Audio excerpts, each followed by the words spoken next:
sometimes technology doesn't just change driving, it saves lives.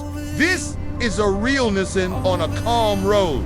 Everything looks normal until suddenly an animal appears ahead. A human would panic, foot to brake, heart racing. But panic costs time. Myth doesn't panic, cameras are already watching. Sensors instantly detect a living being on the road in milliseconds. The system understands the danger.